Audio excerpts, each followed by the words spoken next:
Olá, esse é o projeto Enem Digital. Me chamo Natália Araújo, sou bióloga, professora do IFRO, campus Guajará-Mirim. Continuaremos no tema Biogeografia. Esta é a aula 2. Teremos como convidada a professora doutora Sandra Kelly, da Universidade Federal do Rio Grande do Norte. Olá, tudo bem? A primeira questão escolhida para trabalho é uma questão do Enem 2013. Eu já destaquei a palavra manguezal para que possamos saber que essa questão se trata desse ecossistema costeiro que tem características bem peculiares, como a própria questão vai nos dizer. Então, o manguezal é um dos mais ricos ambientes do planeta, possui uma grande concentração de vida, sustentada por nutrientes trazidos dos rios e das folhas que caem das árvores. Por causa da quantidade de sedimentos, restos de plantas e outros organismos, misturada à água salgada, o solo dos manguezais tem aparência de lama, mas dele resulta uma floresta exuberante capaz de sobreviver naquele solo lodoso e salgado. A questão ainda fala: para viver em ambientes tão peculiar, as plantas dos manguezais apresentam adaptações, tais como A primeira alternativa, a alternativa A, fala de folhas substituídas por espinhos a fim de reduzir a perda de água para o ambiente. Nós já descartaríamos essa alternativa porque as questões relacionadas, ou as características relacionadas às folhas substituídas por espinhos é próprio da caatinga. A letra B, folhas grossas que caem em períodos frios, a fim de reduzir a atividade metabólica, também será descartada, porque as folhas nos manguezais caem constantemente, não especialmente nos períodos frios. Nem precisa reduzir a atividade metabólica. Já a alternativa C, caules modificados que armazenam água a fim de suprir as plantas em período de seca.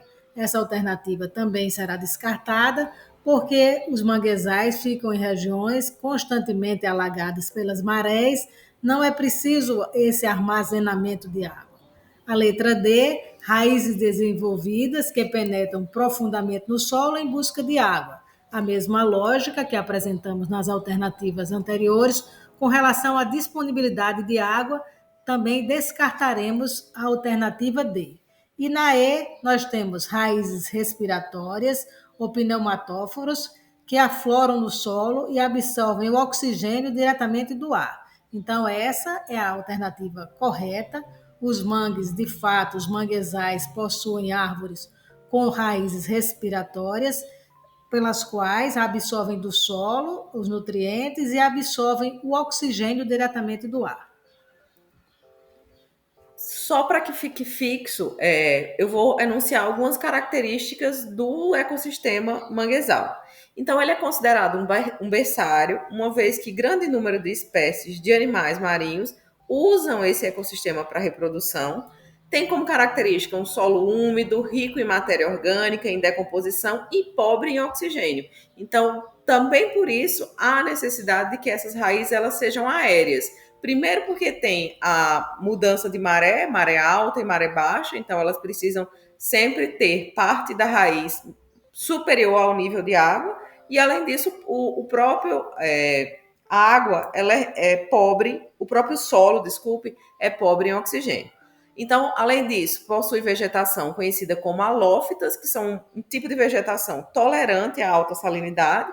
Nós estamos falando de um ecossistema costeiro que está submetido à variação de maré, recebe água do mar, então tem uma elevada salinidade, a planta precisa estar adaptada a isso.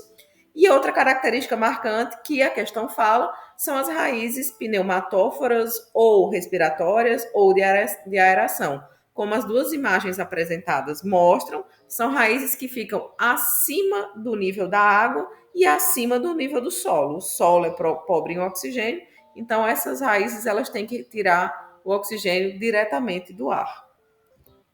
Dessa forma, a alternativa correta é a alternativa E. Partiremos para a nossa segunda questão, que é uma questão do Enem 2017. Então, eu já destaquei a palavra Mata Atlântica. porque a gente já precisa identificar do que é que a questão trata. A questão trata sobre o bioma Mata Atlântica. Então, o enunciado nos diz: a Mata Atlântica caracteriza por uma grande diversidade de epífitas, como as bromélias. Essas plantas estão adaptadas a esse ecossistema e conseguem captar luz, água, nutrientes, mesmo vivendo sobre as árvores. Então, aqui a gente já precisaria saber uma característica desse tipo de vegetal, das epífitas. Elas são, do ponto de vista ecológico, de relações ecológicas, elas estabelecem uma relação de inquilinismo. Uma planta vive sobre a outra, porém não há parasitismo envolvido. Então, as alternativas dizem: essas espécies, né, as epífitas, captam água do organismo das plantas vizinhas. Se ela não é parasita, então ela não está captando nenhum nutriente nem água das plantas vizinhas. Do solo, através de suas longas raízes, da chuva acumulada entre as suas folhas, da seiva bruta das plantas hospedeiras. Mais uma vez, as epífitas, elas não são parasitas. Da comunidade que vive ao seu interior. Então, vamos ver algumas características da Mata Atlântica para que a gente possa responder essa questão. Nós temos duas imagens agora, uma imagem das epífitas inquilinando, né, numa relação de inquilinismo com a árvore, e na imagem seguinte nós temos um esquema que mostra da quantidade de precipitação, das características dessa área da Mata Atlântica. Em alguns lugares possui grandes elevações, como o exemplo da Serra do Mar. Então, são regiões que recebem muita precipitação. As características gerais são floresta tropical, que ocorre principalmente na região costeira, elevada umidade, extremamente devastada, e epífitas que estabelecem relação ecológica de inquilinismo. Essas são as características gerais da região de Mata Atlântica.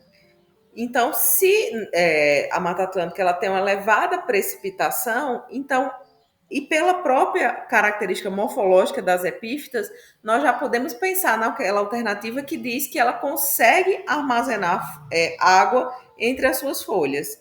Então, a alternativa da letra C diz que elas captam água através da chuva acumulada, da água da chuva acumulada entre as suas folhas. Então, seria essa a nossa questão, a nossa opção correta.